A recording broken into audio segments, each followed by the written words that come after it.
like you said, as the leader, first of all, you have a vision. Now your vision, if you want to communicate to others, you have to put it in words.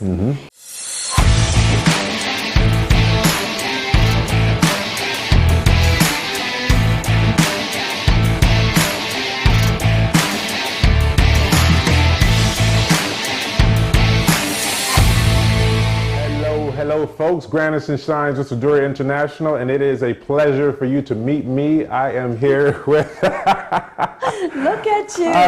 It's a pleasure to meet you as well. There you go. All right, I like that. I'm Yasmin Marie, and it's a pleasure to meet me as well. We are on one today. I love it, I love it, love it. Got to keep it fun. Always make sure that you have your environment where you have some high energies, we can laugh and be serious at times we need to, but also have that other child play side. Hello folks, Mastermind Discussion, part number 4 of the 12 C's of communication.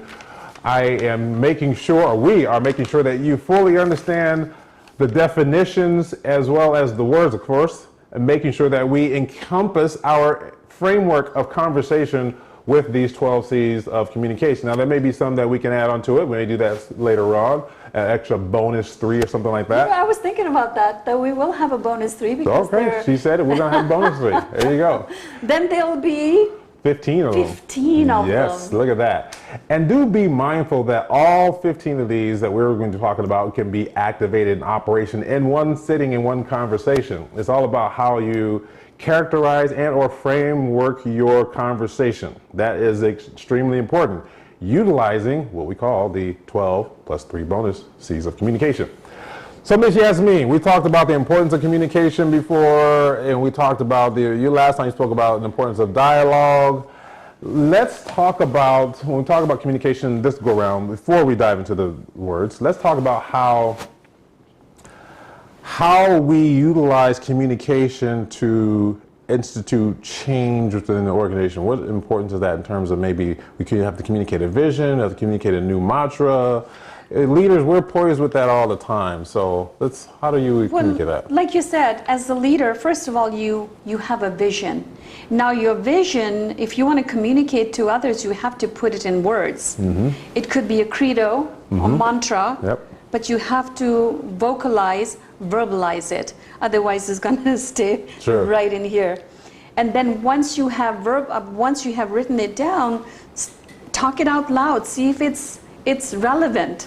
The content is relevant, as we talked about last time, and that it makes a difference. When somebody hears your credo or mantra, they say, "Oh my God, that is amazing." It's going to be an aha moment. There you go. To me, that is what a vision, when you vocalize it, should portray.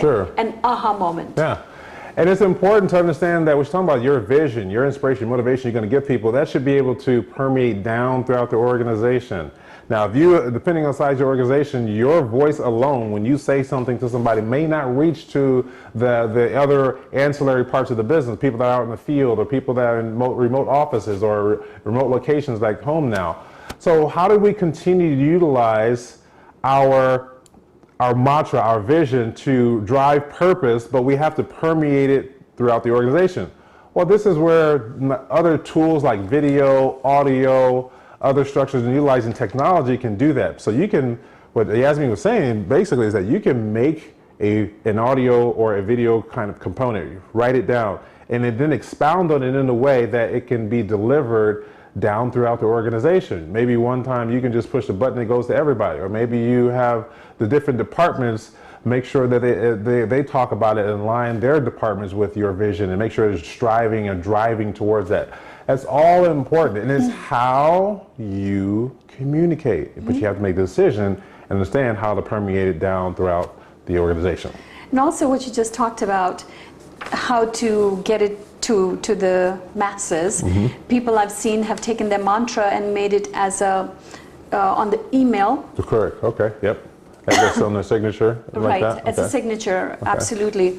And when they used to be paper checks, I remember getting like a slip of paper, the mantra, right next to the paycheck or on top of the envelope, stapled to it. So every time you see it, you read it, and you can also make it into a banner. Yep. your mantra into a banner. Make it into a banner, make it printable so people can print it out and put it on their in their office. People are visual. Exactly. Audio, yeah. Exactly. Very visual and audio aspect. Audio, visual, kinetic. Those are our 3 learning styles. So taking that opportunity, reading it, putting it, posting it somewhere, tacking it to your wall in your cubicle, on the wall behind you, or taping it, whatever it may be. That's how you're going to make sure that communication continues to get disseminated throughout your entire organization. So let's dive into our 3 words for this 4-part series. We are on part 4. Yasmin, what do we have today? Before I dive into the last 3, let me go over the last 9 that we have discussed so far. Let's do it. The first one was clarity. Second was correctness. Third, completeness. 4, concreteness. 5, consistency. I need my other hand now. 6, courtesy. 7, conciseness. 8, consideration. 9, content. Wow, there we go. All 9. Yeah, and I have to look at it to let you know, but when I communicate, I make sure that I do cover all of that whatever I convey, that I have clarity, I have correctness, I complete my sentences, there is consistency in what I'm talking about, courteous, concise, and the content is relevant with consideration. There you go. I like that. Okay, so number 10, controlled. Not showing emotion, having one's feelings under control, the ability to direct the actions of someone or something. That's a big one, especially for ourselves. One of our modalities, 5 parts of the self, talks about self-control. That's the last pillar in that modality. Huge, huge, huge. And we always tell our leaders that they are the ones that are controlling the temperature of the environment of the room or the department, whatever it may be. And the more controlled you are, you can show more gravitas, you can show that you're more executive-like, and the less control you have, people will be more standoffish in that aspect. We've seen that all the time.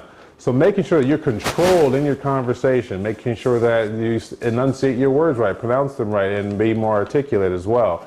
And also, again, structuring the conversation to where it's relevant. That's a means of being controlled, and just making sure that you have all around attention to what's being spoken about and how you direct that. No matter how upset you get, what really somebody has said something and you're ready to punch them, you have to control yourself, because your leadership dictates, like Granison said, the temperature of the room, of your company.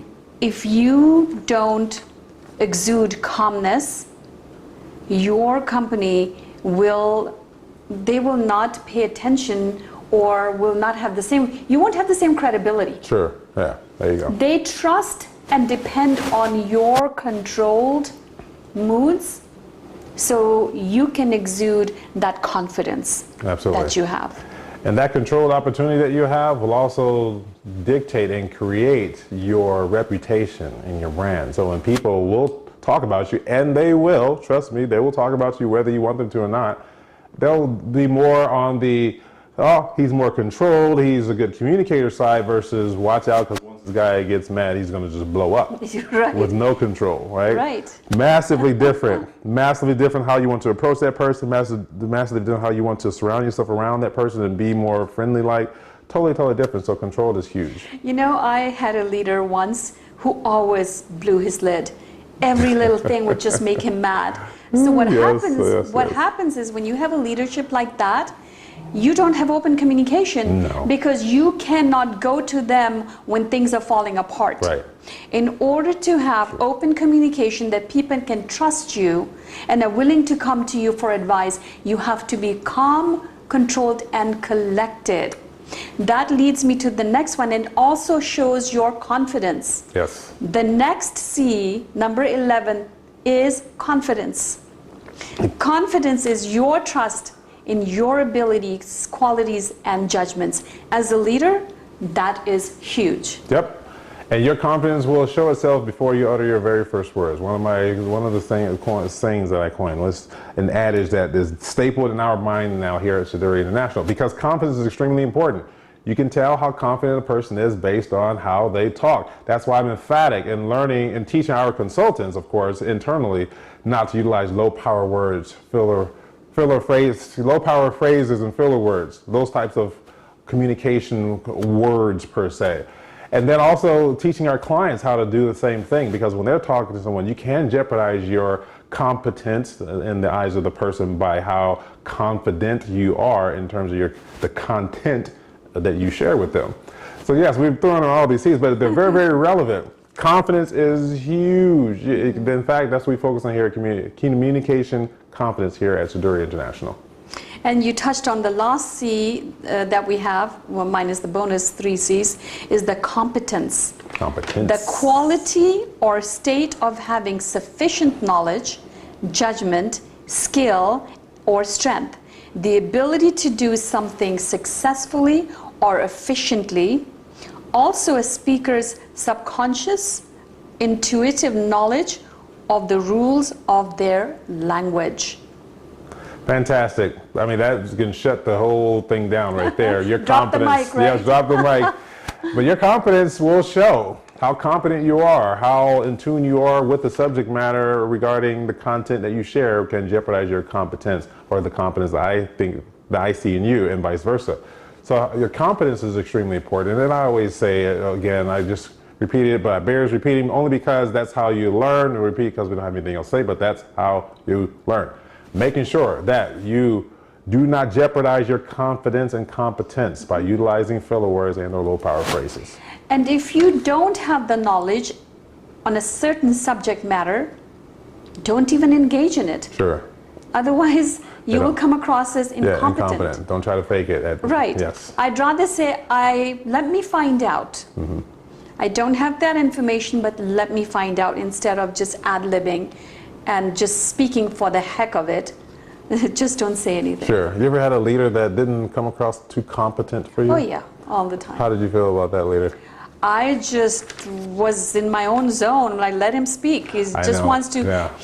I've had a leader that just loved the sound of his voice, just loved to speak irrelevant content. Incompetence could really be seen through his verbal and non-verbal communication. Yeah. So in those cases, you just let them keep their integrity. Mm-hmm. And let them say what they need to say. Grin and bear it, as our mom used to say. There you go. Grin and bear it.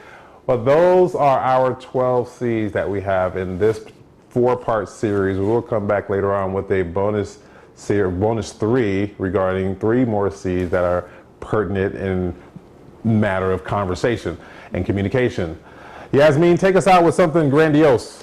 Well, can I just go over all 12 That would real be quick? massively grandiose. Yes, love it. Okay, do you want to start counting? Because then I have to put the paper Yes. down. All right. Number 1. Number 1, clarity. Number 2, correctness. Yes. Number 3, completeness. Yep. Number 4, concreteness. Yep. Number 5, consistency.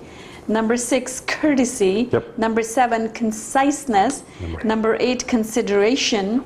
Number 9, content. Number 10, controlled. Then Number 11, confident. And number 12, competence. competence. There you have it, folks. Thank you very much. Thank you for joining us on this mastermind discussion. I'm Grandison Shines. I'm here with Yasmin Murray. And we are with Seduire. We are Seduire International. Thank you very much, folks. We will chat with you later. Bye.